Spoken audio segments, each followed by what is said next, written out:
Di dalam video keempat kali ini, saya akan membahas mengenai Hardy-Weinberg equilibrium yang Bapak Hardy dan Weinberg.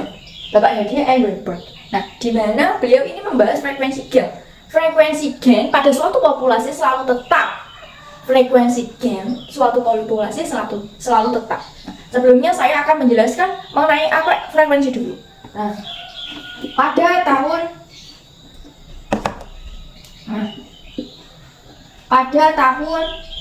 2017. Nah, 2017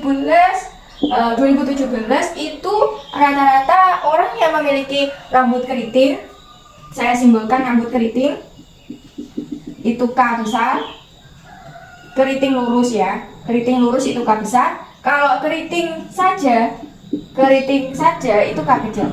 Nah, di sini itu jumlahnya itu orangnya itu 10.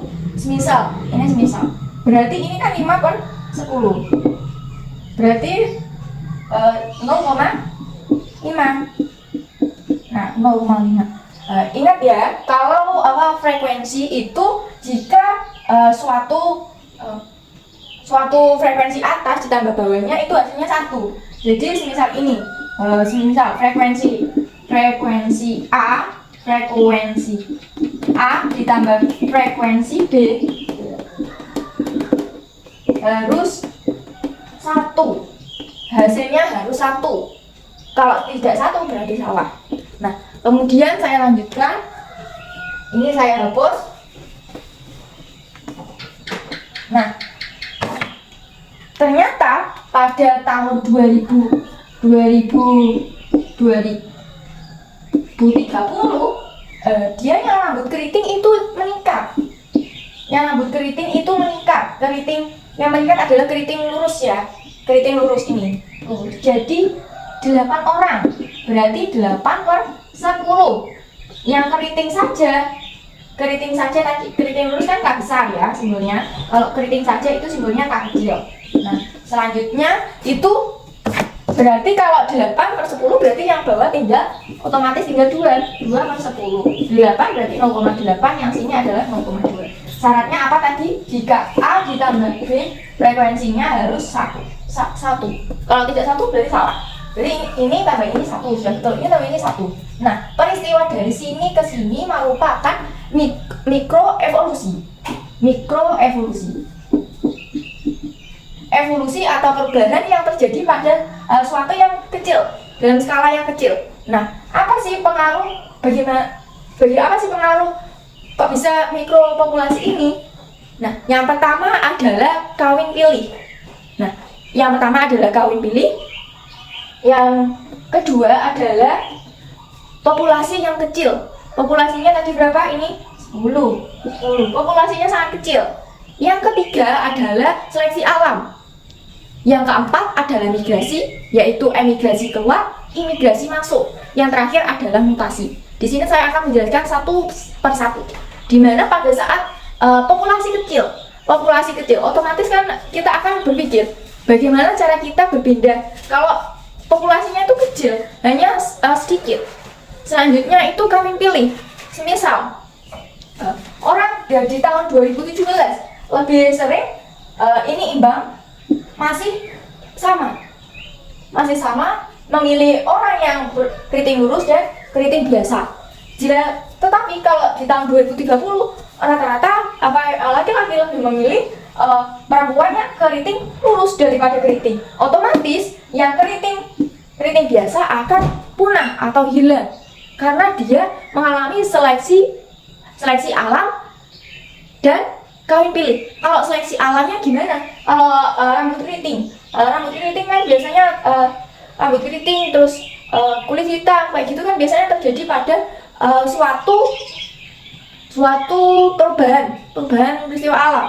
Nah, kalau rambut keriting kan berarti genetik orang tua. Nah, jika genetiknya itu tidak ada, kalau sudah punah, ya tidak bisa, berarti akan punah. Kalau dia itu seleksinya terpilih atau kawin pilihnya itu terpilih, maka dia akan terus bertahan hidup atau sintas tadi, masuk ke teori Darwin. Nah, yang selanjutnya adalah emigrasi. Misal penduduk keriting lurus keluar meninggalkan suatu daerah A, saya ibaratkan staples. Kemudian yang B masuk ke staples warna orange. Nah, di mana pada saat emigrasi ini dia memiliki peristiwa yaitu populasinya kecil karena berpindah ke staples orange yang negara B. Nah, sebalik imigrasi yang masuk tadi yaitu adalah populasi secara besar-besaran. Karena apa? Negara spidol ini, warga negara ini masuk berbondong-bondong secara besar-besaran ke dalam staples orange ini. Nah, kita kembali lagi ke awal tentang pengertian dari Hardy-Weinberg equilibrium. Frekuensi suatu populasi selalu tetap tiap generasi. Nah, jadi kalau kita sudah tahu apa sih yang mempengaruhi tentang mikroevolusi, maka kita juga akan tahu pengaruh atau apa aja sih faktor yang mempengaruhi frekuensi gen yang dibilang oleh Pak Hardy dan Weinberg. Nah, jadi pada saat mikroevolusi kita tinggal kebalikannya. Kalau tadi yaitu populasinya kecil berarti populasinya besar. Terus kalau kawin pilih berarti kawinnya tidak pilih tapi secara random yaitu acak. Yang ketiga yaitu tidak ada seleksi alam. Berarti tidak ada seleksi alam. Yang keempat, tidak ada migrasi. Imigrasi termasuk emigrasi sama imigrasi. Emigrasi tadi keluar, imigrasi masuk. Berarti tidak ada. Yang selanjutnya adalah tidak ada mutasi.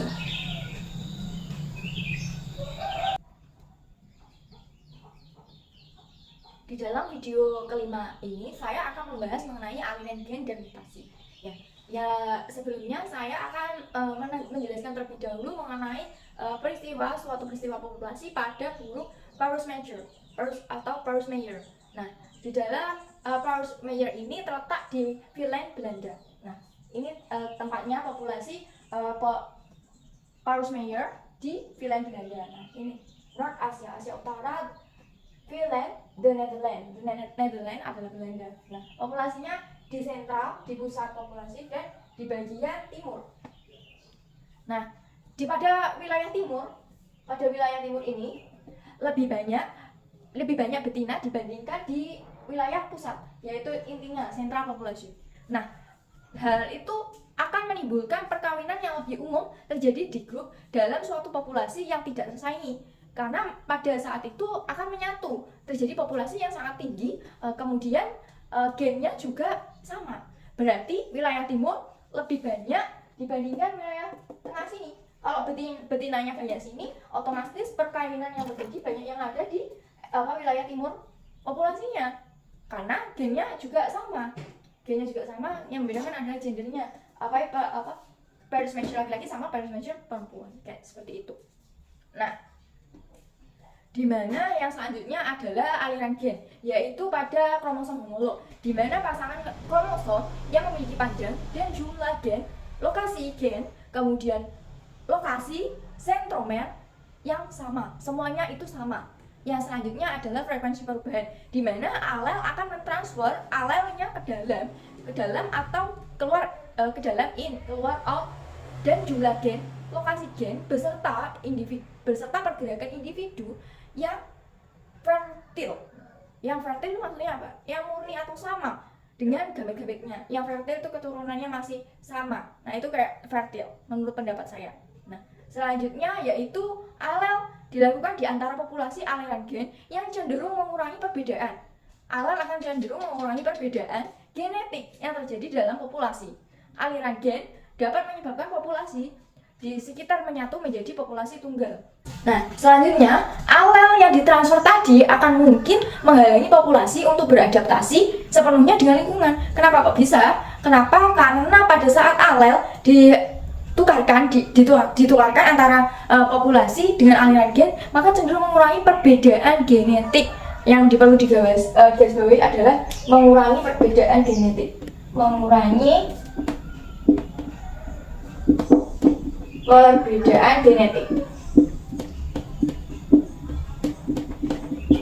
Nah, selanjutnya tadi jika akan mengurangi perbedaan genetik. Nah, pada saat pengurangan perbedaan genetik tadi pasti akan menyebabkan suatu populasi menyatu. Karena sedikit jadi menyatu menjadi populasi yang tunggal, yang utuh.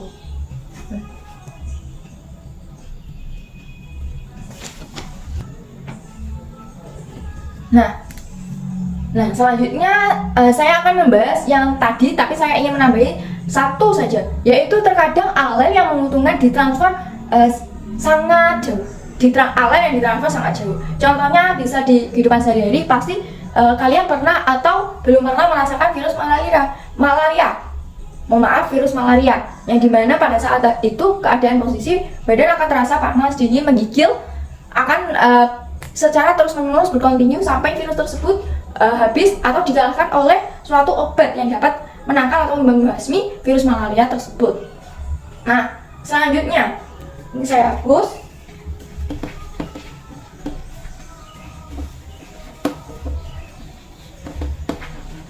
Nah, selanjutnya saya akan menggambar mengenai suatu pertambangan liar. Ini adalah rumput dan ini adalah tambang. Nah, yang di sini adalah area pertambangan.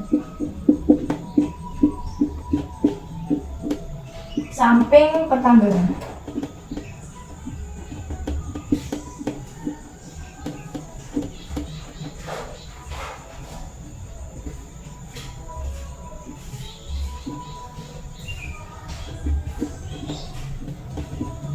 Nah, selanjutnya kenapa saya menggambar area pertambangan ini? Nah, kenapa kok saya hanya menggambarkan area pertambangan ini rumputnya jauh lebih sedikit dibandingkan area samping pertambangan? Dikarenakan pada saat area pertambangan ini akan mengeluarkan suatu zat kimia yang akan diserap oleh tanah. Jika gen tersebut dan alam tidak siap menerima atau mentoleransi kadar dari bahan kimia tersebut, maka dia tidak akan sintas, tidak bisa bertahan hidup. Maka dia akan mati satu per satu, kekeringan, kemudian mati hingga satu persatu hingga habis. Nah, kenapa kok di sampingnya itu bisa tumbuh banyak rumput? Karena dia sudah memiliki toleransi yang tinggi. Toleransi apanya sih yang tinggi? Toleransi pada tingkat bahan kimia tersebut. Kalau bahan kimianya dia sudah tahu bahwa kimianya itu sekitar 70%. Dia sudah bisa mentoleransi hal itu. Makanya dari itu dia bisa bertahan hidup atau sintas. Dia bisa menyesuaikan, karena di dalam tanah dia kan sudah bisa menyesuaikan di air, dia akan menyerap air, kemudian bahan-bahan kimia tersebut. Kalau sudah kebal dengan itu, maka dia akan terus hidup. Dia akan bisa hidup dan sintas bertahan hidup. Nah, selanjutnya saya akan menjelaskan mengenai aliran gen yang terjadi pada laju lebih tinggi daripada mutasi. Mungkin akan mengubah frekuensi pada suatu alel. Nah, di mana aliran gen, yaitu aliran gen akan membuat alel yang baru di suatu populasi yang berdasarkan seleksi alam. Selanjutnya pada alel baru tersebut akan mengalami peningkatan atau meningkat. Kita bisa melihat contohnya insektisida pada nyamuk. Kita semprot pakai Baygon, tidak bisa. Kita semprot pakai obat nyamuk bakar, tidak bisa. Berarti dia sudah kebal, resisten terhadap suatu bahan, jadi dia bisa bertahan hidup. Maka kita akan menaikkan dosisnya. Jika biasanya kita hanya menyemprotkan 3 semprot, maka kita akan semprotkan 2 kali lipat atau 3 kali lipat supaya nyamuk tersebut akan mati. Nah, selanjutnya pada saat alat tadi berpindah tadi, aliran gennya ada yang menurun. Kalau ada yang naik, pasti ada yang menurun, yaitu non pertambangan yang tadi. Contohnya pada rumput. Nah, kalau pada rumput yang di area pertambangan, pasti rumputnya akan mati karena tidak bisa mentoleransi tingkat bahan kimia daripada yang ditambang. Sedangkan area pada samping pertambangan ini bisa mentoleransi tingkat hasil zat kimia berbahaya dari pabrik pertambangan tersebut. Jadi dia bisa sintas, dia bisa bertahan hidup. Nah, selanjutnya saya akan membahas mengenai seleksi alam.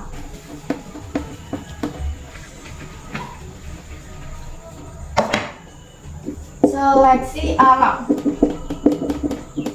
Nah, seleksi alam itu ada 3 cara, yaitu yang pertama yaitu seleksi direksimal, yaitu menguntungkan individu yang menunjukkan salah satu kisaran, berarti salah satu kisaran yang fenotipnya yang ekstrim, bukan sangat ekstrim tapi cuma ekstrim. Yang kedua yaitu seleksi disruptif. Nah, apa sih seleksi disruptif itu? Yaitu seleksi yang menguntungkan individu pada kedua kisaran fenotip ekstrim daripada individu dengan fenotip intermediate. Tadi satu, sewaktu direksimal hanya satu individu, yang disruptif dua individu. Yang ketiga adalah seleksi penstabilitas, yaitu varian intermediate lebih menguntungkan. Nah, contohnya di sini adalah seekor tikus, bukan seekor, tetapi lebih ke karakteristik pada warna mengenai seleksi alam. Jika saya gambar, jika area di sini terang, maka otomatis kemunculan tikus yang muncul pasti akan berwarna lebih gelap, otomatis gelap. Karena apa? Jika tikusnya berwarna terang, maka dia akan lebih mudah ditemukan oleh predator, sehingga dia akan mati. Yang selanjutnya, dia itu pada saat keadaan ini, pada saat keadaan terang, ini pada saat keadaan gelap. Nah, kalau terang dia gelap, pasti akan lebih mudah ditemukan predator, akan mati. Jadi dia butuh warna yang lebih cerah. Nah, ini tikus. Nah, pada saat keadaannya gelap, dia pasti akan membutuhkan warna yang gelap juga untuk mengelabui predator supaya dia bisa sintas bertahan hidup. Kalau tidak, dia akan mati dimakan predator. Yang tengah-tengah yaitu netral. Netral saya gambar di bawah. Netral. Nah, yang di netral ini ya tidak gelap, ya tidak terang juga sih. Tapi tengah-tengah, berarti dia mempunyai warna yang bisa menyamarkan kalau keadaan terang itu dia tidak terlalu mencolok, dan pada saat gelap dia juga tidak terlalu mencolok. Semisal ini warnanya hitam sama putih, berarti yang menang adalah yang warna putih, tikus putih. Yang gelap berarti tikus berwarna hitam. Nah, yang keadaan netral ini biasanya kalau kita lihat itu ada tikus yang warnanya coklat, biasanya coklat muda kayak gitu, coklat susu dan sebagainya, supaya menipu predator.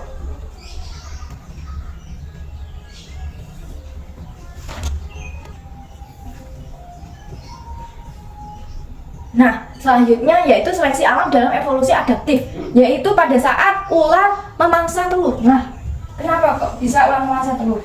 Nah, di dalam kehidupan alamnya, seleksi alam lagi, kita kembali ke seleksi alam lagi. Nah, ini semisal ular. Mula-mula dia mulutnya hanya selebar segini saja, berapa senti. Kemudian dia berpikir, sedangkan mangsa-mangsa di luar sana adalah bentuknya lebih besar daripada ukuran tubuhnya. Semisal ukuran telur segini.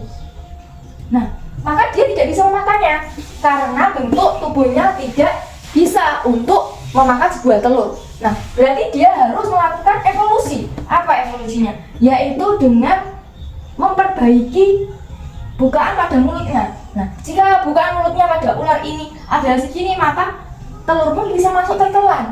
Dia bisa sintas, bisa bertahan hidup. Kalau yang tadi tidak bisa bertahan hidup karena pada saat makanannya berukuran besar, dia hanya mempunyai karakteristik yang tidak cukup untuk menelan makanan tersebut. Otomatis dia akan punah atau mati. Nah, yang selanjutnya yaitu pada saat komponen fisik dan biologis dan lingkungan suatu organisme dapat berubah seiring dengan waktu atau berkontinuitas di dalam suatu kehidupan, sehingga prosesnya itu dinamis dan kontinu. Dinamis itu fleksibel, dinamis. Kemudian kontinu itu berkelanjutan. Ada tingkat-tingkatannya secara bertahap. Nah, pada hanyutan genetik dan aliran gen itu tadi juga dapat untuk meningkatkan frekuensi alert, yaitu memperbaiki kecocokan antara organisme dengan lingkungan. Seperti tadi, organisme yaitu ular, lingkungannya yaitu makanannya besar-besar, maka dia harus berevolusi supaya dia dapat sintas. Kemudian dia supaya bisa memperbaiki kecocokan organisme dengan lingkungan, namun tidak konsisten atau bisa jadi menurun karena tidak semua ular atau organisme bisa melakukan evolusi secara cepat. Nah, kita bisa membuat dua, yaitu dengan berabad-abad secara alamiah maupun buatan. Kalau ular itu cenderung ke alamiah, jadi dia butuh proses, bahkan bisa beratus tahun, berabad-abad baru bisa melakukan evolusi. Selanjutnya saya akan membahas mengenai seleksi seksual. Nah, Kalian pasti pernah di kebun binatang menjumpai binatang yang satu ini, yaitu mohon maaf kalau tidak mirip ya, yaitu burung merak. Ini anggap saja merak.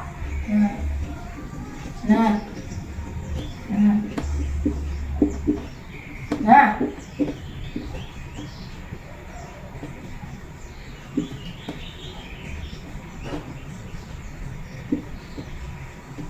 Seleksi di dalam seleksi seksual ini ada dua, intra dan